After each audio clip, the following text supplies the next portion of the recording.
Honorable former District Sessions Judge and full-time member, State Official Language Commission, Government of Tamil Nadu, to address the candidates. Erode Sengunthar பொறியியற் கல்லூரியில் 24-25ஆம் ஆண்டுக்கான பட்டமளிப்பு விழாவில் கலந்து கொண்டிருக்கிற மாணவ தோழர்களே, பெருமதிப்புக்குரிய பெற்றோர்களே, ஆசிரியர் பெருமக்களே, உங்களை எல்லாம் ஒருங்கிணைத்திருக்கிற மகத்தான பணியை செய்திருக்கிற ஈரோடு செங்குந்தர் கல்வி நிறுவனத்தின் தலைவர் அண்ணாதுரை அவர்களே, செயலாளர் தங்கராஜ் அவர்களே, பொருளாளர் செந்தில்குமார் அவர்களே, தாளாளர் கமலமுருகன் அவர்களே, உதவி தலைவர் APV சுவாமிநாதன் அவர்களே, இணை செயலாளர் தர்மலிங்கம் அவர்களே, அற்புதமான இந்த குழந்தைகளை வடிவமைத்து நான் 58 வயதாகிறது, 65 வயதுக்குள் 10,000 மாணவர்களை இந்த கல்லூரியில் படிக்க வைத்து விட்டுத்தான் ஓய்வு பெறுவேன் என்கிற நம்பிக்கையோடு தெரிவித்திருக்கிற முதல்வர் வெங்கடாச்சலம் அவர்களே, இந்த நிறுவனத்துக்கு நான் வருகை தருவதற்கு காரணமாக இருந்த அன்பு தம்பி வழக்கறிஞர் அருள்முருகன் அவர்களே, நண்பர் பல்லவி பரமசிவம் அவர்களே, முன்னாள் பொருளாளர் கங்காதரன் அவர்களே, உங்கள் அனைவருக்கும் எனது முதற்க நன்றி கலந்த வணக்கத்தை தெரிவித்துக் கொள்கிறேன். மிக அற்புதமான நிகழ்வு இங்கே நடந்து கொண்டிருக்கிறது. இந்த கல்வி நிறுவனத்துக்கு நான் வருகை இருந்த போது இந்த கலையரங்கத்துக்கு வருவதற்கு முன்னால் என்னை அழைத்து சென்று லேப் சுற்றி காட்டினார்கள். ஆய்வகத்தை வழக்கமாக கல்லூரிகளில் லேபரேட்டரிஸ் இருக்கும், ஆனால் இந்த கல்லூரியிலே ரிசர்ச் சென்டராக இருக்கிறது என்பதற்காக நான் இந்த கல்லூரி நிர்வாகத்துக்கு பாராட்டை தெரிவித்துக் கொள்கிறேன். அது மட்டுமல்ல, உணர்வு பூர்வமாக உங்கள் தாளாளர் பேசிக் கொண்டிருக்கிற போது தந்தைக்கு உரிய அக்கறையோடு தலைவர் அண்ணாதுரை அவர்கள் சொன்னார், கமலமுருகன் முழு நேரமும் இந்த கல்லூரியை பற்றியே நினைத்துக் கொண்டிருக்கிறார், தனது தொழிலை கூட சரியாக பார்க்கவில்லை என்று சொன்னார். அந்த உழைப்பு தான் இந்த கல்லூரியை உயர்த்தி இருக்கிறது என்பதற்காக நான் நன்றியையும் பாராட்டுக்களையும் தெரிவித்துக் கொள்கிறேன். Education is a manifestation of perfection already in man என்று சுவாமி விவேகானந்தர் அவர்கள் சொன்னார். கல்வி என்று சொல்லுவது மனிதர்களுக்கு ஏற்கனவே இருக்கிற பூர்ணத்துவத்தை, மனிதத்துவத்தை அடையாளப்படுத்துவது, ஒழுங்குபடுத்துவதுதான் கல்வி என்று சுவாமி விவேகானந்தர் அவர்கள் சொன்னார். இந்த கல்லூரியை நீங்கள் எல்லாம் இன்றைக்கு பட்டம் வாங்குவதற்காக 4 ஆண்டு காலம் பட்டம் படித்து முடித்து பட்டம் வாங்குவதற்காக வந்திருக்கிறீர்கள். உங்களை நான் இந்த தருணத்தில் உங்களுடைய வாழ்க்கை மகத்தான வெற்றி பெறுகிற வாழ்க்கையாக இருக்கட்டும் என்று உங்கள் எல்லோரையும் நான் வாழ்த்துக்களையும் பாராட்டுக்களையும் தெரிவித்துக் கொள்கிறேன். இந்த வாய்ப்பு முதலில் உங்களை பாராட்டுவதற்கு. இன்றைக்கு நீங்கள் வந்து உங்கள் மாணவர்களை, பழைய மாணவர்களை, பழைய நண்பர்களை பார்த்து உற்சாகமாக மகிழ்ச்சியாக இந்த அங்கியை அணிந்து கொண்டு மகிழ்ச்சியோடு சிரித்துக் கொண்டிருக்கிறீர்களே, உங்களுடைய வாழ்க்கையிலும் பிறந்த நாள் சொல்லுவார், திருமண நாள் சிலருக்கு மறந்து போகும், சிலர் சொல்லுவார். பொதுவாக ஆண்களில் பலருக்கு திருமண நாள் மறந்து போகும், மனைவிகளும் சண்டையே அப்போதுதான் வரும். திருமண நாள் சொல்லுவார்கள். வாழ்க்கையில் பிறந்த நாள், திருமண நாள் என்று இருக்குமே, ஒவ்வொருடைய வாழ்க்கையிலும் சிறந்த நாள் என்று ஒன்று இருக்கும். உங்கள் வாழ்க்கையில் சிறந்த நாள் இன்றைக்கு பட்டம் வாங்குகிற நாள் தான். இந்த நாளில் நீங்கள் எடுக்கிற புகைப்படத்தை மேடையில் எடுத்தாலும் சரி, வெளியே எடுத்தாலும் சரி, உங்கள் வீட்டில் வரவேற்பறையில் நீங்கள் கண்ணாடியில் உங்கள் முகத்தை பார்க்கிற இடத்தில் இந்த உங்கள் புகைப்படத்தை நீங்கள் மாட்டி வையுங்கள். இன்றைக்கு இருந்த இதே மகிழ்ச்சி உங்கள் வாழ்நாளெல்லாம் உங்களுக்கு கிடைக்கும் என்று நான் வாழ்த்தை தெரிவித்துக் கொள்கிறேன். உங்களுக்கு பாராட்டையும் வாழ்த்தையும் தெரிவிக்கிற போது நன்றி சொல்வது முக்கியமானது. பைபிளில் ஒரு வசனம் உண்டு, யாரிடம் இருக்கிறதோ அவர்களுக்கு அதிகமாக கொடுக்கப்படும் அபரிமிதம் உண்டாகும். நான் சிஎஸ்ஐ மேல்நிலை பள்ளியிலே படித்த போது இதை படித்தேன். நான் பைபிளை மட்டுமல்ல 10ஆம் வகுப்பிலிருந்து தந்தை பெரியாரின் புத்தகத்தை படித்து வளர்ந்தவன் நான். யாரிடம் இருக்கிறதோ அவர்களுக்கு அதிகமாக கொடுக்கப்படும், யாரிடம் இல்லையோ அவரிடம் இருப்பதும் பறிக்கப்படும் என்ற வார்த்தையை கேட்டபோது நான் எங்கள் ஆசிரியரிடம் கேட்டேன், இதல்ல சார் பூஸ்வாத்தனமாக இருக்கிறது, இருப்பவனுக்கு கொடுக்கப்படும், இல்லாதவனும் இருப்பதும் பறிக்கப்படும் என்று இருக்கிறது என்று கேட்டபோது ஆசிரியர் சொன்னார், அது நன்றியை சொல்லுகிறது.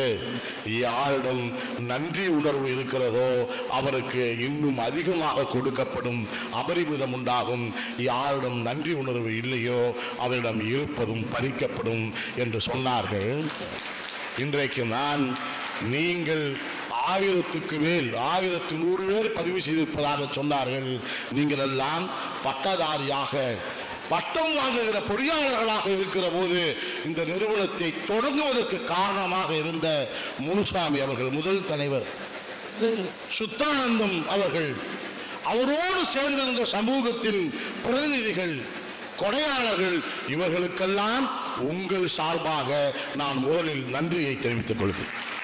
அடுத்து நமது தாயாளர் பேசியதைப் போல நீங்கள் மகிழ்ச்சியாக இருக்க, நீங்கள் மிடுக்காக ஆடை உடுத்த, நீங்கள் ஷூ அணிந்து கொண்டு வருவதற்கு கால் செருப்பு கூட நல்லது வாங்காமல் உழைத்த உங்கள் பெற்றோர்களுக்கு நான் முதலில் நன்றியை தெரிவித்துக் கொள்கிறேன். இன்றைக்கு ஈரோட்டிலே இந்த கல்லூரி அமைந்திருக்கிறது கிராமப்புறமாக. அவர்கள் செயலாளர் பேசுகிற போது ஒவ்வொரு செங்கல்லாக ஒவ்வொரு அங்குலமாக நாங்கள் எப்படி இதை உருவாக்கினோம் என்று சொன்னார். இன்றைக்கு தமிழ்நாட்டிலேயே மிகச்சிறந்த கல்லூரிகளில் ஒன்றாக இந்த கல்லூரி வளர்த்திருப்பதற்காக நான் ஆசிரியர் பெருமக்களுக்கும் நிர்வாகத்திற்கும் நன்றியை தெரிவித்துக் கொள்கிறேன். இதுவரை நீங்கள் மாணவர்களாக இருந்தீர்கள். இன்றைக்கு புதிய நிலை, அதாவது லார்வா நிலையிலிருந்து பட்டாம்பூச்சியாக உருவாக போகிற நிலை இல்லையா? புழுவாகத்தான் இருக்கும் பட்டாம்பூச்சி நிலைக்கு முன்னால். லார்வா தான் பார்க்கிற மேலே தட்டினால் கூட புழு இருந்து விட்டது என்று தட்டி விடுகிற நிலையில் இருந்துதான் பட்டாம்பூச்சி வண்ணத்து பூச்சியாக பறக்கிறது. நீங்கள் மாணவர்களாக இருந்து பட்டாம்பூச்சியாக பறக்கிற தருணத்தில் இப்போது இருக்கிறீர்கள். நான் உங்களுடைய எச்சரிக்கையாக சொல்லுவது, நான் கல்லூரியில் கடைசி நாள் நினைத்து பார்க்கிறேன். நான் கல்லூரியில் கடைசி நாள் ஒன்றை சொல்லட்டுமா? வெளிப்படையாகவே சொல்லுகிறேன். சட்டக்கல்லூரியில் முடித்துவிட்டு இப்பட்டமளிப்பு விழாவில் கலந்து கொள்வதற்கு பணம் கட்ட வேண்டும் என்பதற்காக பட்டமளிப்பு விழாவிலேயே கலந்து கொள்ளாமல் புறக்கணித்த ஏழ்மையான குடும்பத்தில் பிறந்தவன் நான் இங்கே பேசுகிற போது சொன்னார்கள், எல்லா கல்வி நிறுவனங்களுக்கும் போய் பேசுகிறேன் என்று. மாணவர்கள் மத்தியில் ஒன்றை சொல்வதற்காகத்தான் போகிறேன். இங்கே முதல் வரிசையிலிருந்து கடைசி வரிசையில் இருப்பவர்களில் யார் உங்களிலேயே ஏழை என்று நினைக்கிறீர்களோ அவர்களை விட ஏழ்மையான குடும்பத்தில் பிறந்தவன் நான். படித்ததால் நீதிபதி ஆனேன் என்பதை சொல்வதற்காகத்தான் நான் போகிறேன். பெருந்துறையில் சார்பு நீதிபதியாக இருந்தேன். பெருந்துறையில் சார்பு நீதிபதியாக இருந்தபோது பரமசிவர்களை அதிகமாக பார்ப்பேன். அருள்முருகன் எப்போதும் என்னோடு தொடர்பில் இருக்கிறவர் வழக்கறிஞர். நான் இங்கே இருந்து தலைமை குற்றவியல் நீதிபதியாக கரூருக்கு பதவி உயர்வு பெற்று சென்ற போது அப்போதுதான் ஒரு அம்பாசடர் காரில் விளக்கு வைத்த கார் எனக்கு கொடுத்தார். நான் பல மேடைகளில் இதை சொல்லியிருக்கிறேன்.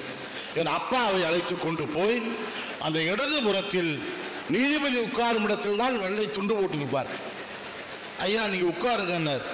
அந்த டவாரி போட்டவர், இல்லை எங்கள் அப்பா உட்காரட்டும்னு சொன்னேன். அவரால் தான் நான் வளர்ந்திருக்கிறேன். அவர் உட்காரட்டும் என்று சொல்லி நான் வலதுபுறம் உட்கார்ந்து போய் இறங்கியதும் சார்ஜ் பேப்பரில் கையெழுத்து போகிறதுக்கு முன்னால் ஒரு A4 சீட்டு வாங்கி ஒரு கவிதை எழுது. நான் படிக்கிற காலத்திலிருந்து கவிதை எழுதினேன். இங்கே கூட அறிமுகப்படுத்துகிற போது முத்தமிழறிஞர் கலைஞர் என் கவிதை நூலுக்கு முன்னுரை கொடுத்திருக்கிறார் என்பதை சொன்னார்கள். நான் ஒரு கவிதை எழுதினேன். படிக்கிற காலத்தில் வறுமையின் காரணமாக என் வீட்டில் விளக்கு இல்லை. நான் படித்த நீதிபதியானதால் நான் பயணிக்கும் காரில் கூட விளக்கு சொல்கிறது என்று எழுதி. கல்விதான் நமது நிலையை உயர்த்தும் என்பதற்கு அடையாளமாக நான் உங்கள் முன்னால் நின்று கொண்டிருக்கிறேன். நீங்கள் படித்து வளர்ந்திருக்கிறீர்கள், மகிழ்ச்சி. பள்ளி மாணவர் என்று சொல்லுவது, ஆரம்ப கல்வி என்று சொல்லுவது நம்முடைய அண்மை பள்ளியாக இருக்கும். பக்கத்தில் இருப்போம், உறவினர்கள் டெய்லி சந்திக்கிறவங்க, மாமா மச்சான் சித்தப்பா பெரியப்பா பையன் கூட படிக்கிற வாய்ப்பு இருக்கும். 1 முதல் 5 வரை. உயர்நிலை பள்ளிக்கு போகிற போது புதிய நண்பர்களை பார்ப்போம். கல்லூரி என்று வருகிற போது இந்த தமிழ்நாடு முழுவதும் இருந்து வந்தவர்கள், ஏன் வெளி மாநிலங்களில் இருந்து கூட வந்தவர்கள் நீங்கள் படிக்கிற வாய்ப்பு இருக்கும். ஒரே ஒரு வார்த்தை சொல்லிக் கொடுக்கிறேன், யார் நல்ல நண்பர்களை பெறுகிறார்களோ அவர்கள் வாழ்க்கையில் தோற்கவே மாட்டார். உங்களுடைய வாழ்க்கை முழுவதும் உடன் வருகிறவர்கள் நண்பர் கல்லூரிகள் படித்த நண்பர்களாகத்தான் இருப்பார். நான் மாவட்ட நீதிபதியாக உயர்ந்து என்னை வரவேற்பதற்காக காவல்துறையில் நின்றாலும் கூட, வாடா சீக்கிரம் மசமசன்னு பேசாத சொல்ற உரிமை என்னோடு பள்ளியிலும் கல்லூரியிலும் படித்த நண்பர்களுக்குத்தான் இருக்கும். எனவே எந்த நிலைக்கு போனாலும் உங்களோடு படித்த நண்பர்களை மறந்து விடாதீர்கள். அவர்கள்தான் நீங்கள் ஈட்டிய முதல் சொத்து என்பதை நினைத்துக் கொள்ளுங்கள்.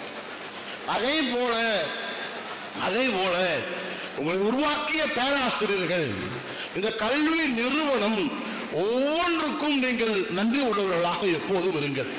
நான் உங்களுக்கு பாராட்டுக்களை சொல்லிக்கொண்டே போவதற்கு ஓடு சேர்த்து கொஞ்சம் நான் சில வார்த்தைகளையும் சொல்ல வேண்டும் என்று ஆசைப்படுகிறேன். அதாவது பொறியாளர் என்று சொன்னால் நான் உங்களிடம் கேட்கிறேன், ஒரே ஒரு கேள்வி நான் ஒரு கேள்வி கேட்பேன். 2 கேள்வி கேட்கறதா நான் இருக்கேன். கூட்டத்தில் கோவிந்தா போடக்கூடாது. யாராவது பதில் சொல்லணும்னு இருந்தா கை தூக்கணும். நான் உங்களை கூப்பிடுறேன். அவர்களுக்கு பரிசு தருவதற்காகவும் காத்திருக்கேன். 100 ரூபா கொடுத்துடலாமா? சரி, கொடுத்துட்றேன். அதுக்கு முன்னால் பொறியாளர் என்று சொல்லுவது, அவர் சொன்னார் பார்த்தீங்களா, பொறியாளர் என்று சொல்லுபவன் கனவு காண தெரிந்தவனாக இருக்க வேண்டும். பொறியாளர் என்று சொல்லுபவன் கற்பனை உள்ளவனாக இருக்க வேண்டும். கவிஞனுக்கு மட்டும்தான் கற்பனை என்று நினைக்காதீர்கள். இந்த மிகப்பெரிய அரங்கம், மிகப்பெரிய கட்டிடம், மிகப்பெரிய பாலங்கள், டேம் எல்லாம் ஒரு பொறியாளரின் கற்பனையில் உருவானது. ஒரு பென்சில் வைத்து அவன் முதலாக வரைய தொடங்குகிற கற்பனையில் இருந்துதான் மிகப்பெரிய கட்டுமானங்கள் உருவாகிறது. நீங்கள் ஒன்று சொல்லுகிறேன், நீங்கள் ஒரு விஷயம் என்னன்னா,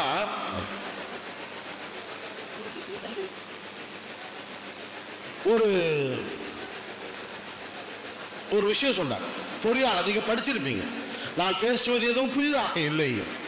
ஒரு கப்பலில் அடித்தளத்தில் நின்று விடுகிறது கடலில், அதை சரி செய்ய வேண்டும். ஒரு இன்ஜினியரை கூப்பிட்டு வரணும்னு சொன்னாங்க. அவர் தான் வந்தால் செய்வார். அவர் 30,000 ரூபா கேட்பார். சார் பரவாயில்ல, வர சொல்லுங்க. நீங்கள் படிச்சிருப்பீங்கல்ல, இன்ஜினியர்ஸுக்கு என்ன வேல்யூங்கிறது, அதுக்கெல்லாம் எல்லாம் முடியாது. அவர் நேராக வந்தார், சுற்றி பார்த்தார், ஒரு சுத்திகளை எடுத்தார், ஒரு ஊரத்தில் 2 தட்டு தட்டினார், ஸ்டார்ட் பண்ணுங்க போயிடுனார்.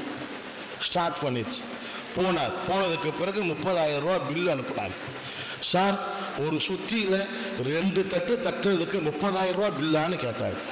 அவர் சொன்னார், எல்லாத்து கையிலையும் தான் சுற்றில் இருக்கு, எங்கே தட்டணுங்கிறது எனக்கு மட்டும்தான் தெரியும், அதனால தான் அதுக்கு 30,000 ரூபானார். அப்போ அது வாங்கணும்னு சொன்னால் அதற்கான தகுதியை நாம் வளர்த்தி கொள்ள வேண்டும். ஒன்று படிச்சிருப்பீங்களே, ஒரு ஐஸ் கட்டி ஒரு இடத்துல ஒரு குழுக்கு கீழ் ஒரு இன்ஜினை கீழே இறக்கணும். அப்போ கிரேன் எல்லாம் வரல, அதை எப்படி இறக்கணும்னு கேட்டாங்க. ஒருத்தர் வந்தார், நான் இறக்குறேன், எவ்வளோ ஃபீஸ், சொன்ன ஃபீஸை கொடுத்துருங்க. எல்லாம் வந்ததுக்கு பிறகு சொன்னார், ஒரு ஐஸ் கட்டியை கொண்டு வாங்க, ஒரு பெரிய ஐஸ் கட்டியை வைங்க, அந்த இன்ஜினை கொண்டு நகர்த்தி மேலே வைங்க, அந்த ஐஸ் கரைய கரைய பக்கத்தில் மோட்டரை வச்சு தண்ணியை தூக்குங்க, ஐஸ் கீழே பொருள் போயிடும், நீங்கள் ஃபிட் பண்ணிக்கங்கன்னு சொன்னாங்க. இது பார்க்குற எல்லாத்துக்கும் தெரியாது இல்லையா? அது 1000 பேர் இருப்பார். யார் வித்தியாசமாக சிந்திக்கிறார்களோ அவர்களுக்கு மட்டும்தான் வெற்றி கிடைக்கும். அப்ரஹாம் லிங்கனுடைய வெற்றி ஒரு பள்ளி மாணவி சொன்னாராம். அவர் தொடர்ந்து தோல்வி அடைந்து கொண்டே இருந்தவர். அவர் சொன்னாராம், நீங்கள் லேசாக தாடி வைத்துக் கொள்ளுங்கள், உங்கள் அம்மா தரும்போட முகம் பார்க்கறதுக்கு கேமராவில் நல்லா இல்லை. ஒரு 3 வயசு 4 வயசு பொண்ணு சொல்லிச்சா, இந்த தடவை தாடி வச்சுட்டு போங்க ஜெயிச்சிடலான்னு. அந்த எலெக்ஷனில் அவர் ஜனாதிபதி ஆயிட்டு. ஒரு பெரிய 8 மாடி 10 மாடி கட்டிடத்தில் எல்லோரும் உட்கார்ந்து பேசிக் கொண்டிருக்கிறார்கள். லிப்ட் மெதுவாக வருது, அதனால் நிறைய கம்ப்ளைண்ட் இருக்குது, அதை சரி செய்யணும். முதல்ல நான் ஏன் சொல்றேன், நமக்கு மட்டும் இல்லை, நான் உங்களுடைய தாளாளர் நன்றி சொல்லுகிற போது ஆசிரியர்களுக்கு மட்டும் சொல்லவில்லை, இங்கே கூட்டுகிறவர்களுக்கும் தோட்ட தொழிலாளர்களுக்கும் கூட உங்களை உருவாக்குவதற்காக நன்றியை சொன்னார். எல்லோருக்கும் ஏதாவது ஒன்று தெரிந்திருக்கும் என்பதை நான் நினைத்துக் கொள்ள வேண்டும். எல்லாம் உட்கார்ந்து பேசுறாங்க, அந்த கம்பெனியோட டைரக்டர்ஸ் எல்லாம் உட்கார்ந்து பேசுறாங்க, ஐஐடியில் படித்தவங்க உட்காந்து பேசுகிறாங்க. என்ன செய்கிறது, ஏற்கனவே நம்ம நஷ்டத்தில் போயிட்டு இருக்கு, செலவு பண்ணுறதுக்கு காசு இல்லை, என்ன செய்யறதுன்னு கேட்குறப்போ அங்கே நின்று இந்த அட்டெண்டர் சொன்னார், சார் நான் சொல்லட்டானு, யோ நீ வெளியேறியா, முதல்ல நாங்கள் டைரக்டர்ஸ் இன்ஜினியர்ஸ் பேசிகிட்டு இருக்கோம், எம்பிஏ படித்தவங்க பேசிகிட்டு இருக்கோம், நீ வெளியேறியானு. அப்போ ஒருத்தர் சொன்னால், நம்ம தலைவர் அண்ணாதுரையை போல உடுப்பா அவனும் என்ன சொல்கிறான்னு கேட்டு பார்த்துடலாமே, கூப்பிடு சொல்லுப்பானாங்க. அவர் சொன்னார், ஒன்றும் இல்லை, செலவெல்லாம் பண்ண வேண்டாம், அந்த லிஃப்ட்டில் கண்ணாடி மாட்டுங்க, லிஃப்ட்டுக்கு வெளியே கண்ணாடி வைங்க, அந்த கதவுல கண்ணாடி வைங்க. கண்ணாடி வச்சுட்டா யார் ஒருத்தனுக்கும் தன் முகத்தை கண்ணாடியில் பார்க்கும்போது அவனுக்கு போர் அடிக்கவே செய்யாது. கடலை பார்த்தா போர் அடிக்காது, யானையை பார்த்தா போர் அடிக்காதுன்னு படிச்சிருக்கிறோம். உண்மை என்ன தெரியுமா, நம்ம முகத்தை பார்த்தா போர் அடிக்காது, அழகா இருக்குமா, ஏன்னா மற்றவங்க என்ன சொல்றது, நம்மளே அழகா இருக்கும், நம்மளை சொல்லிக்கொண்டு தானே. அப்போ அதை வையுங்கள், தாமதம் என்பது தெரியாதுன்னு சொன்னாங்க, அது வெற்றி பெற்றது என்று சொல்லுவார். அப்போ நீங்க வெற்றி பெற வேண்டும் என்றால் வேலைக்கு சேருகிற இடத்தில் உங்களுக்கு கீழே இருப்பவர்கள் என்ன சொல்லுகிறார்கள் என்பதன் மீதும் கவனம் குவியுங்கள். இரண்டாவது, மாற்றத்தை தெரிந்து கொள்ள வேண்டும். இன்றைக்கு நான் வருகிற போது ஒரு பேராசிரியர் தான் என்னை அழைத்து வந்தார். வருகிற போது ஒரு வருத்தத்தை நானும் பகிர்ந்து கொண்டேன். முன்பெல்லாம் கல்லூரிகளில் முதல் நாள் பேச கூப்பிடுவார், நான் தொடர்ந்து போவேன், சொல்லுவேன், பெற்றோர்களிடம் சொல்லுவேன், இங்கே விடைபெற்று போகிற போது முதல் நாள் கல்லூரியில் அல்லது பள்ளிகள் விட்டிருக்கிறீர்கள், உங்கள் குழந்தைகள் செல்போனை வாங்கிவிட்டு செல்லுங்கள், அப்போதுதான் படித்து முடித்து வருவார்கள் என்று சொல்லுவோம். ஒரு கோல் விட்டு ஒன்று வந்துச்சு, நம்மளே என்ன சொன்னோம், செல்போன் வாங்கி கொடுங்க, 1வது குழந்தைக்கும் செல்போன் வாங்கி கொடுங்கன்னு சொன்னோம். பாருங்க, அவங்க செல்போன் இப்பயும் பார்த்துட்டு இருக்கிறாங்க, தப்பு இல்லை, செல்போன் வாங்கி கொடுங்கன்னு சொன்னோம். இன்றைக்கு என்னாகி விட்டது என்று சொன்னால், நம்மை விட்டு செல்போன் போகாமலேயே போய்விட்டு இன்றைக்கு சில மாற்றங்களை ஏற்றுக்கொள்ள வேண்டும். நான் முதல்ல இப்போ ஒர்க் ஃப்ரம் ஹோம் வந்துருச்சு இல்லையா, இன்னைக்கு சில நிறுவனங்கள் இருக்கு. ஒன்று பாருங்களேன், இப்போ கோயம்புத்தூருக்குள்ள வந்தால் பயங்கர டிராஃபிக், இதே நிலை இருக்காது. எல்லாம் ஒர்க் ஃப்ரம் ஹோம்னு சொன்னால், நான் ஒரு காலத்தில் இங்கே டிராஃபிக் இருந்தது என்று சொல்லுகிற நிலை கூட வரக்கூடும். முதல்ல போட்டோ எடுக்கிறதுக்கு பார்ப்போம்ல, ஒரு காட்சியில் அல்லது ஸ்டுடியோவில் போய் போட்டோ எடுத்தா என்ன செய்வாங்க, நீங்க போட்டு கருப்பங்கியை விட பெரிய அங்கியை போட்டு அவர் உள்ள நிற்பார், நம்ம முன்னால நிற்போம், ரெடி டேக் அப்படின்னு சொல்லிட்டு அவர் உள்ள போயிடுவார். எங்கடா போட்டோ எடுக்க கூட ஆளக்கானா, நான் அவர் உள்ள போய் கிளிக்கன்னு அடிச்சாருன்னா போட்டோ வரும். அதுக்கப்புறம் 12 ஃபில்ம் வெள்ளை, கருப்பு வெள்ளை, அதுக்கப்புறம் 36 ஃபில்ம் கலர். இப்போ அதை பிரிண்ட் எடுக்கிறவனுக்கு பெரிய மவுஸ் வேற, லேப் லேப்டரிஸ் வச்சிருப்பாங்கல்ல, கலர் லேப் பிரிண்ட் எடுக்கிறது. எல்லாம் டூர் போயிட்டு ஊட்டி போயிட்டு வந்தால் முதல்ல எங்கே போவோம்னா கலர் லேபுக்கு தான் போவோம், அந்த ஃபில்ம் எடுத்துகிட்டு போய் கொடுங்க. ஆனால் இன்றைக்கு அந்த தொழில்கள் எல்லாம் மறந்து போயிருக்கிறது. செல்ஃபோன் அவனே வச்சுட்டு அவனே கூட பிரிண்ட் எடுத்துக்கலாம். இந்த மாற்றத்தை ஏற்றுக்கொள்ளுகிற மனப்பக்குவத்துக்கு நாம் தயாராக இருக்க வேண்டும். பொறியாளர் என்று சொல்லுவது மருத்துவருக்கு, விவசாயத்திற்கு, எல்லாவற்றுக்கும் பொறியாளர் துறை அடிப்படையாக இருக்கு. மனிதன் பிறப்பின் அடிப்படையே வளர்ச்சியை நோக்கித்தான். நாம் இருந்த இடத்திலேயே வாழ்க்கை இருந்துட போகாது. நாம் மாணவராக இருந்தோம், கல்லூரிகள் படித்தோம், அதே நிலை அல்ல. மாற்றம் என்பதுதான் வளர்ச்சியின் அடையாளம். உடல் ரீதியான வளர்ச்சி நம்மை முழுமை அடைய வைக்கிறது. அறிவு ரீதியான வளர்ச்சி நம்மை ஆளுமை கொள்ள வைக்கிறது. மன ரீதியான வளர்ச்சி நம்மை முழுமையான மனிதனாக்குகிறது. இந்த உலகமும் பிரபஞ்சமும் வளர்ந்து கொண்டே இருக்கிறது. செடி கொடி மரம் அனைத்தும் வளர்ந்து கொண்டே இருக்கிறது. நாமும் வளர்ந்து கொண்டே இருக்க வேண்டும், நின்று விடக்கூடாது. ஒரு மலையை பார்த்தால் தடை என்று சொன்னால் தாண்டுவதற்கு தான். மலையை பார்த்தால் ஒன்று ஏற வேண்டும் அல்லது அதற்கு சாலை வசதி செய்த வேண்டும். கடந்து போவதை யார் கற்றுக்கொள்கிறார்களோ அவர்கள்தான் வெற்றி பெறுவார்கள். இப்போது ஒரு கேள்வி, பொறியாளர்களாக இருக்கிறீர்கள், யார் உடைய பிறந்த நாள் பொறியாளர் தினமாக கொண்டாடப்படுகிறது? என்ன தேதி? கண்டிப்பா தெரிஞ்சிருக்கும்.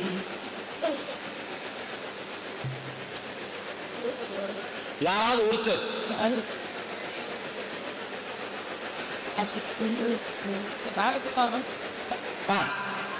Please come brother.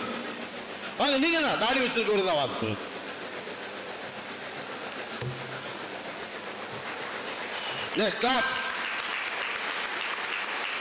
அது படிச்சு முடிச்சாலும் கேள்வி கேட்கிறாருன்னு சொல்லக்கூடாது. வாங்க.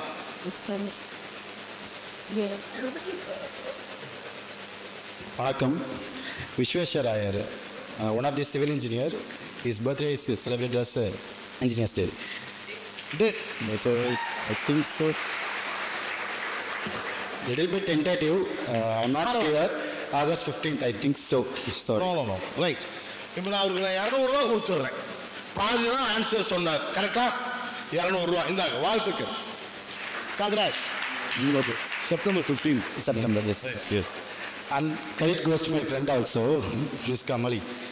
ஓ, அதாவது செப்டம்பர் 15 நமக்கெல்லாம் மகிழ்ச்சியான நாள்.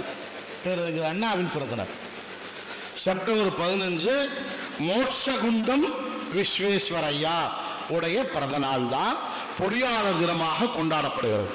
நீங்கள் கேட்கலாம், 100 ரூபா தான் சார் சர்றேன்னு சொன்னீங்க, ஏன் 200 ரூபா கொடுத்தீங்கன்னு கேட்கலாம். 100 ரூபா பதில் சொன்னதுக்கு 100 ரூபா தைரியமாக எந்திரிச்சு வந்து சொன்னது. காரணம், எனக்கு தெரியும் உங்களில் பலருக்கு இந்த பதில் தெரிந்திருக்கும். நம்ம எது தயங்கி வைக்கிறது நமக்கு தோல்விக்கு காரணமாக இருக்கிறது தெரியுமா? இந்த தயக்கம் தான். நீங்கள் இன்டர்வியூ போக போறீங்க, பொதுநலத்தில் சந்திக்க போகிறீர்கள், சமூகத்தோடு நீங்கள் பழக போகிறீர்கள். தடையை, மனதில் இருக்கிற தயக்கத்தை நாம் சொல்லுவது தவறாகிவிடுமோ என்கிற எண்ணத்தை நீங்கள் தவிர்த்தால் வெற்றி பெற முடியும் என்பதை இந்த நிகழ்வுகளிலிருந்து நீங்கள் கற்றுக்கொள்ள வேண்டும் என்று நான் கேட்டுக்கொள்கிறேன். சகோதரர், உங்கள் பெயருக்கு பெயர் என்ன? அன்பரசு. அன்பரசுக்கு அனைவரின் சார்பாகவும் நான் வாழ்த்துக்களை சொல்லுவேன். அவர் விஸ்வேஸ்வரையா ஏன் தெரியுமா பொறியாளர்? நமக்கு தெரியும், மைசூர் போயிருப்போமே, கிருஷ்ணராஜ சாகர் அணையை கட்டியவர். அதற்காக அல்ல, ஹைதராபாத்தில் அவர் கிருஷ்ணா நதி நீரின் அந்த இழப்புகளை தடுப்பதற்கான வழிகாட்டியவர். தெற்கான பீடபூமி முழுவதும் விவசாயத்திற்கான வழிகாட்டியவர். இவை எல்லாவற்றை விட அவருடைய வாழ்க்கையில் படித்த போது ஒன்று அதிர்ந்து போனே, அவர் ரயிலிலே போய்கொண்டிருக்கிறார். ரயில் போய்கொண்டிருக்கிறார். கொஞ்ச நேரத்தில் தூங்கிக் கொண்டிருந்தவர், இப்போது இருப்பதை போல ஏசி சத்தமில்லாத ரயில் எல்லாம் இல்லை, தூங்கிக் கொண்டிருந்தவர் எழுந்து சங்கிலியை பிடித்து இழுத்து நிறுத்துகிறார். எல்லோரும் ஓடி வந்து, அப்போது அவர் மைசூர் திவானாக இருந்தவர், எல்லோரும் வந்து ஏன் சங்கிலியை பிடித்து நிறுத்தீர்கள் என்று கேட்டபோது அவர் சொல்லுகிறார், 1000 மீட்டர்லிருந்து 1500 மீட்டருக்குள்ள தண்டவாளம் உடைக்கப்பட்டிருக்கிறதுன்னு சொல்றார். தண்டவாளம் உடைக்கப்பட்டிருக்கிறதுன்னு சொல்றார். உங்களுக்கு எப்படி சார் தெரியும்? நீங்க தான் ரயிலில் வந்துட்டு இருக்கீங்களே. சத்தத்தை வைத்து நான் தெரிந்து கொண்டேன். போய் பார்த்தால் தண்டவாளம் உடைக்கப்பட்டிருக்கிறது. அவர் வந்து எப்படி உங்களுக்கு தெரிந்தது என்று கேட்டபோது அவர் சொல்கிறார், பொறியாளன் தூங்குகிற போதும் அவன் தொழில் சம்பந்தமாக என்ன நடக்கிறது என்பதை தெரிந்து கொண்டே இருக்க வேண்டும் என்று சொல்கிறார். அதற்காகவும் சேர்த்துத்தான் அவருடைய பிறந்த நாளை பொறியாளர் தினமாக நாம் கொண்டாடுகிறோம். அந்த விழிப்புணர்வு உறங்கும் போதும் நமக்கு தெரிய வேண்டும். ஒன்றும் இல்லை, ஈரோடு மாவட்டம் பழைய கோவை மாவட்டம் தான், பழைய கோவை மாவட்டம் தான். நான் ஒரு முறை உச்ச நீதிமன்றத்தில் நான் போபாலில் ட்ரைனிங் போகிறப்போ ஜஸ்டிஸ் ஆர்வி ரவீந்திரன், நம்ம வேலூர்காரர் தான், பெங்களூரில் பிறந்து பெங்களூரில் வளர்ந்து அங்கே தண்ணி வேண்டாம் அங்கே வளர்ந்து அங்கே அவர் உச்சநீதிமன்ற நீதிபதியாக இருந்தவர் சொல்லுவார், முன்பெல்லாம் பெங்களூரிலிருந்து பாலக்காடு போகணுன்னா 2 district, Salem district, Coimbatore district, Palakkad, Kerala. Hosur வந்துட்டா சேலம், நம்ம காவிரி ஆறு வரைக்கும் சேலம் டிஸ்ட்ரிக்ட், தாண்டுனா கோயம்புத்தூர் டிஸ்ட்ரிக்ட் சொல்லுவார். இப்போ 7 டிஸ்ட்ரிக்ட் இருக்கு இல்லையா? இந்த பிஏபி கால்வாய் இருக்கிறது பொறியாளர்களுடைய கொடுத்த பொக்கிஷம் தான் பிஏபி கால். காமராஜர் இருந்தபோது எல்லோரும் கடினம், மழையை குடைந்து கொண்டு தண்ணீர் வருவது கடினம், நீங்கள் பொறியாளர் என்று சொல்லும் போது நீங்கள் காலரை உயர்த்தி கொள்ள வேண்டும் என்பதற்காக சொல்கிறேன், யாராலும் முடியாது என்று சொன்னதை முடித்து காட்டியது பிஏபி கால்வாய் 1957. அது மட்டுமல்ல, அவர் விஸ்வேஸ்வரையா 101 வருஷம் வரைக்கும் இருந்தார். நாம் எப்படி வாழ வேண்டும் என்பதற்கு அவர் சொன்னார், 65 ஆண்டுகள் உங்களுடைய முதல்வர் இப்படியே பணியாற்றி கொண்டால் விஸ்வேஸ்வரையாவை போல் 100 ஆண்டு காலம் அவர் வாழ்வார், வாழ வேண்டும் என்று நான் வாழ்த்துகிறேன். காரணம், அவர்கிட்ட சொல்றாங்க 101 வருஷம் பிறந்தநாள் கொண்டாடுறாரு. அவர்கிட்ட போய் கேட்கிறாங்க, எப்படி இருந்தீங்க?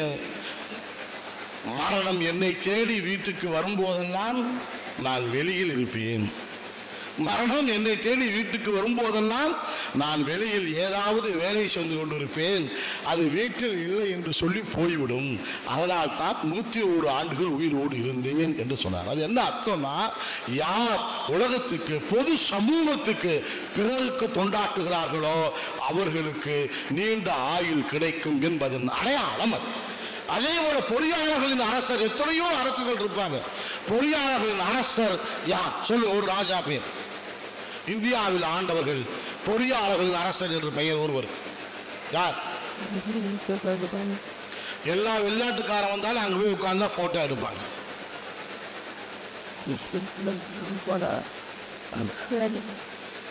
ஷாஜஹான், ஷாஜஹான் தான் தாஜ்மஹாலை கட்டியதற்காக மட்டுமல்ல,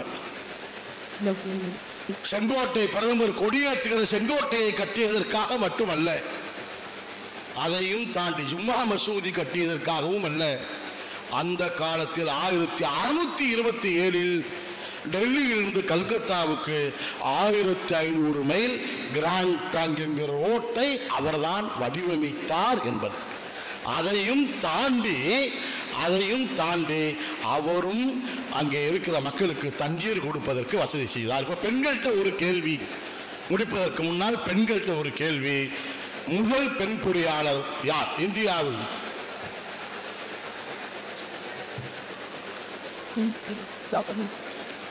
₹500 தர்றான் பரிசு.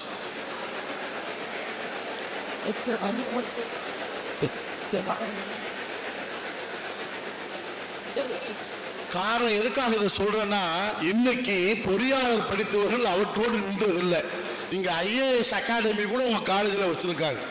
நான் வெளியே போனா பொது அறிவின் கேள்வி, மேஜிஸ்ட்ரேட் இன்டர்வியூக்கு நான் போறேன், ஜஸ்டிஸ் சிவராஜ் பட்டேல் அவர் கேட்கிறார், முதல்ல நான் போய் சப்ஜெக்ட் எல்லாம் படிச்சுட்டு போறோம், எங்கிருந்து வர்ற? கோயம்புத்தூர். எந்த யூனிவர்சிட்டியில் படிச்ச?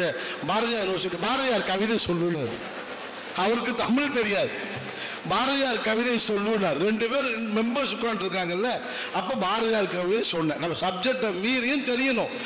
உங்க சப்ஜெக்ட் தான். முதல் பெண் பொறியாளர் யார்? ₹500 தரேன். பெண்கள் மட்டும் தான் பதில் சொல்லணும். அவங்க சொல்லிக் கொடுத்தோம்னா யாராவது சொல்லிக் கொடுத்தாலும் பரவாயில்ல. காரணம், அன்பு சகோதரிகளே, என்னுடைய மகளுடைய வயதொத்தவர்கள் நீங்கள், உங்களிடம் சொல்லுகிறேன், அவரை சொல்லுவதற்கு காரணம் ஒரு வரலாறு உண்டு. 15 வயதில் திருமணம் செய்து கொடுத்தார்கள். 17 வயதில் ஒரு குழந்தை பிறந்தது. அவருடைய அண்ணன் அப்போதே பொறியியல் படித்துக் கொண்டு வந்தார். எனக்கும் படிக்க வேண்டும் என்ற அந்த பெண்ணுக்கு ஆசை, பொறியியல் படிக்க வேண்டும் என்ற ஆசை இருந்தது. ஆனால் 15 வயதில் திருமணம். நம்முடைய காலம் போல் இல்லை. 17 வயதில் 1939 ஒரு பெண் குழந்தை பிறந்தது. கணவர் 4 மாதத்தில் இறந்து போனார். இப்போதல்ல, 1937-39 இறந்து போனார். வாழ்க்கை முடிந்ததாக எல்லோரும் சொன்ன நேரத்தில் அவர் அப்பாவிடம் கேட்கிறார், அப்பா எனக்கு இப்போதாவது படிக்க வாய்ப்பு கொடு. நான் படிக்க வேண்டும் என்று ஆசைப்பட்ட போது எனக்கு வேண்டாம் என்று சொல்லி திருமணம் செய்து வைத்தீர்கள். இயற்கை என் கணவரை ஒரு குழந்தை, பெண் குழந்தையை கொடுத்து விட்டு பிரிந்து விட்டது. நான் இப்போதாவது படிக்க வேண்டும் என்று சொன்னார். அவருடைய தந்தை அப்போது கிண்டியில் இருக்கிற பொறியியல் கல்லூரி, நம்ம பொறியியல் கல்லூரி, தந்தை சுப்பாராவ் என்பவர் அப்போது இருந்த முதல்வர் சாக்கோட்ட போய் கேட்கிறார், அப்ப எல்லாம் ஆண்கள் மட்டும்தான், என் மகளை கல்லூரியில் சேர்த்துக் கொள்ளுங்கள், விதி மீறல் இருந்தாலும் சேர்த்துக் கொள்கிறேன் என்று சேர்த்துக் கொண்டார். அந்த பெண்ணின் பெயர் ஐயல சோமையா ஜுலு லலிதா என்கிற பெயர். லலிதா என்கிற பெயரை நீங்கள் கேட்டிருப்பீர்கள். அவர் வெறும் பொறியாளர் அல்ல, முதல் பொறியாளர். அவர் சேர்ந்ததை பார்த்து 2 பெண்கள் சேர்ந்தார். அடுத்த ஆண்டு 1944 ஒரு வருஷம் கம்மியா பண்ணி அந்த 2 பொண்ணுக்கு சேர்த்து டிகிரி கான்வெகேஷன் கொடுத்து போனாங்க. அந்த பெண் பொறியாளரான வந்த அந்த பெண் தான் முதலாக பக்ரானங்கள் திட்டம், அணைக்கட்டு, இந்தியாவில் பெரிய அணைக்கட்டு பக்ரானங்கள் இருக்கிறதே, அதனுடைய ஜெனரேட்டரை வடிவமைத்தவர் லலிதா என்ற பெண், முதல் பெண் பொறியாளர் என்பதை பெண்கள் நினைத்துக் கொள்ள வேண்டும். ஏதோ படிச்சோம் வீட்டில் இருக்க போறோம், படிச்சோம் மாப்பிள்ளை வாக்க போறோம், படிச்சோம் ஏதாவது ஒரு இடத்துல போய் உட்கார போறோங்கிறதுக்காக இருக்காதீங்க. நீங்கள் ஒவ்வொருவரும் சாதிக்க பிறந்தவர்கள் என்பதை உங்கள் எண்ணத்தில் நிறுத்திக் கொள்ளுங்கள். அப்ப ஒவ்வொருவரும் நாம் பார்க்கிறோமே, அந்த பெண்கள் லீமா ஜார்ஜ் என்கிற பெண், அவரோடு படித்தவர், கிண்டியில படித்தவர். அவர்தான் கேரளாவில் நீண்ட நாள் அரசு PWD இன்ஜினியராக இருந்தார். இவையெல்லாம் உங்களுக்கு சொல்லு காரணம். அது பொறியாளர்கள் தான். மதுரையில் பிறந்து கூகுள் நிறுவனத்தின் தலைமை நிர்வாகியாக இருக்கிற சுந்தர் பிச்சை பொறியாளர் தான். ஹைதராபாத்தில் பிறந்து மைக்ரோசாப்டின் நிர்வாகியாக இருக்கிற சீஃப் கம்ப்யூட்டிங், கிளவுட் கம்ப்யூட்டிங் என்பதை கண்டுபிடித்த சத்யா நாத்தல்லா என்பவர் பொறியாளர் தான். ரகுராம் ராஜன், அரவிந்த் சுப்பிரமணியம் தன்னுடைய மனைவியிட்ட 10,000 ரூபாய் கடன் வாங்கி 1981 நிறுவனம் தொடங்கி இப்போ மிகப்பெரிய உலகத்தின் கோடீஸ்வரராக இருக்கிற இன்ஃபோசிஸ் நாராயணமூர்த்தி பொறியாளர் தான். இது எல்லாவற்றுக்கும் மேலாக ஒருவர் ஏழ்மையான குடும்பத்தில் பிறந்தவர், மதிக்காத ஒரு இடத்தில் ராமேஸ்வர தீவில் பிறந்தவர். படிப்பதற்கு அவருடைய அக்காவின் வளையல் கலண்டதால் சென்ட் ஜோசப் கல்லூரியில் சேர முடிந்தது. அதுவரைக்கும் வீட்டில் என்வி சாப்பிட்டவர். இங்கே உங்களுடைய தாளாளரோ செயலாளரோ பேசுகிற போது என்வி வாரத்தில் 3 நாள் போடுறாங்க. நாங்கள் எனக்கு அப்படிச்சா நம்மெல்லாம் படிக்கிறப்ப இப்படி ஒரு வாய்ப்பு கிடைக்காம போயிடுச்சேன்னு நினைச்சேன். அப்படியாவ ஆனால் அப்துல் கலாம் அது வரைக்கும் என்வி சாப்பிட்டு கொண்டிருந்தவர். சென்ட் ஜோசப் கல்லூரியில் என்வி மெஸ் பில் அதிகம் என்பதனால் சைவம் பில்லாக சேர்ந்து வாழ்க்கை முழுவதும் சைவமாகவே வாழ்ந்து போனார். அவர்தான் அணு ஆயுத விஞ்ஞானியாக, பாதுகாப்புத்துறையின் ஆலோசகராக, DRDO விண்வெளி விஞ்ஞானியாக வாழ்ந்து கடைசியில் ஜனாதிபதியாகவும் மக்கள் ஜனாதிபதியாகவும் இருந்து ஓய்வு பெற்றவர் பொறியாளர் என்பதை நீங்கள் நினைத்துக் கொள்ள வேண்டும்.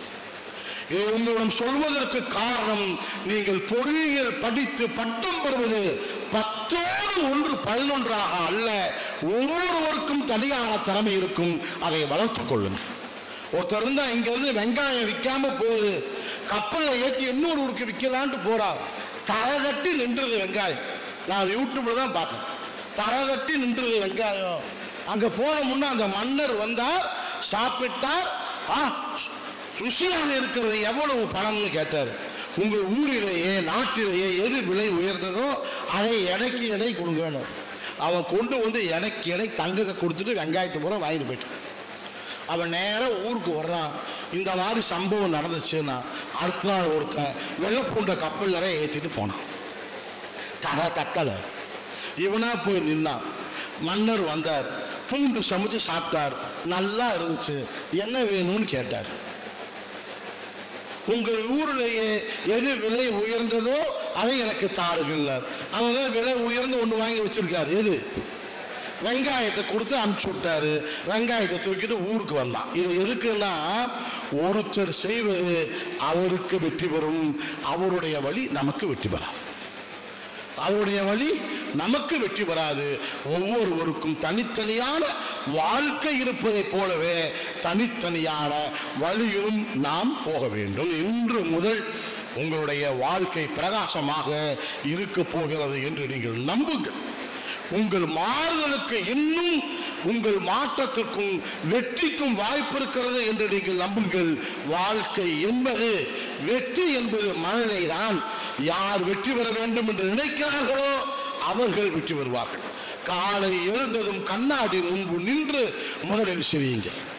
தனியாக சிரிக்கிறான், பைத்தியக்காரன் என்று யார் நினைத்தாலும் பரவாயில்லை. முதலில் உன்னை பார்த்து நீ சிரி, இல்லாவிட்டால் மற்றவர்கள் உன்னை பார்த்து சிரிக்கிற நிலைக்கு வந்துவிடும். நம்ப, என்னால் முடியும், என்னால் முடியும். இந்த நாள் வாய்ப்புகள் நிறைந்த நாள், இந்த நாள் மகிழ்ச்சியான நாள். இந்த நாள் நான் நினைத்ததை எல்லாம் அடைய போகிற வாய்ப்புகளை எனக்கு தரப்போகிறது என்று நம்புங்கள். எதையும் தள்ளி போடாதீர்கள். தயவு செய்து உங்களுடைய வாழ்க்கைக்கு ஒரு சகோதரனாக சொல்லுவது, எதையும் தள்ளி போடாதீர்கள். வாய்ப்புகள் திரும்ப கிடைக்காமல் போய்விடும். பலசாலியாக இருங்கள், ரவுடியாக இருக்காதீர்கள். அன்பானவனாக இருங்கள், ஏமாளியாக இருக்காதீர்கள். துணிவோடு இருங்கள். எதை எடுத்தாலும் சண்டைக்கு போகிற வெட்டி சண்டைக்கு போனார்கள். பெருமையோடு இருங்கள். உன்னை நினைத்து முதலில் நீ பெருமை கொள். ஆனால் தலைக்கரம் நம்மை வராமல் பார்த்து கொள்ள வேண்டும். இதையெல்லாம் நீ வாழ்க்கையில் தொடர்ந்து போகிற போது, நான் உங்களுக்கு நீங்களே ஒரு சிறிய வெற்றி அடைந்தால் கூட, இன்றைய நாளில் நினைத்ததை நாம் சாதிக்காமல் போயிருக்கலாம். ஒரு சின்ன வெற்றி நமக்கு வந்தால் வேறு யாரும் பாராட்ட வரமாட்டார்கள். நமக்கு நாமே பாராட்டிக்கொள். உனக்கு நீயே, எனக்கு நானே தோளில் தட்டி சபாஷ் செய்து கொள்ள வேண்டும். கைதட்ட சொன்னார்களே, கைதட்டுகிற பழக்கம் எப்போது வந்தது என்று சொன்னால், அரசன் மட்டும் அமர்ந்து நாடகம் பார்ப்பார். நாடகம் முடிந்து வந்ததும் அந்த கலைஞனுக்கு தோளிலே தட்டி கொடுப்பார். அதற்கு பிறகு 4 பேர் பார்த்தார்கள், தோளில் தட்டினார்கள். 4000 பேர் உட்கார்ந்து தோளில் தட்டினால் என்ன ஆவான்? அப்போதுதான் கைதட்டும் பழக்கம் வந்தது. அப்போ இந்த பழக்கமே பாராட்டுவதற்கு. நான் கடைசியாக உங்களுக்கு பாராட்டுங்கள், உங்களால் முடிந்ததை மற்றவர்களுக்கு செய்யுங்கள்.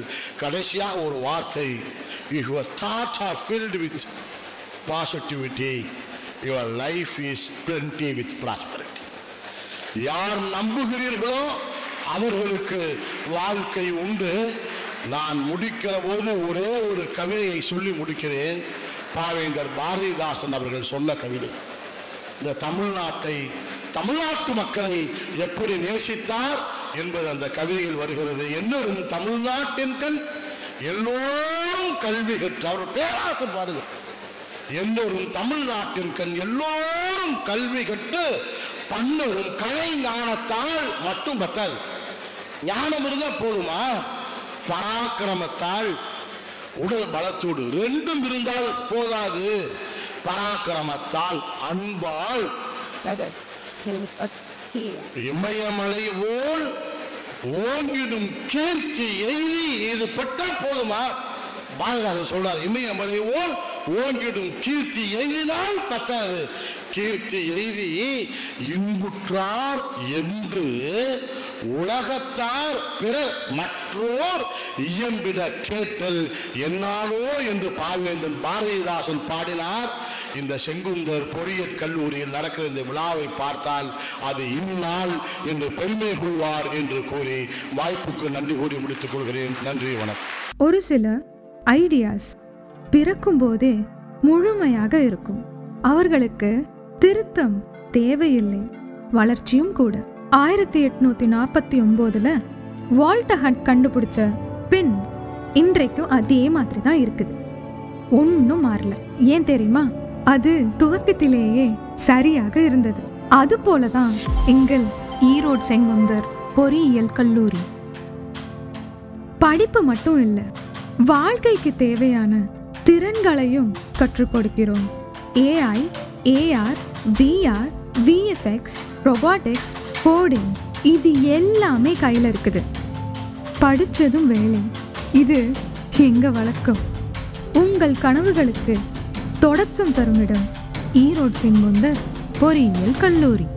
சிறந்தது ஆரம்பத்திலேயே தெரியும் அப்படின்னா உங்க ஆரம்பம் எங்கிருந்து ஆரம்பிக்க போறீங்க? ஈரோடு செங்குந்தர் இன்ஜினியரிங் காலேஜ் உங்கள் எதிர்காலத்திற்கு சரியான தொடக்கம்.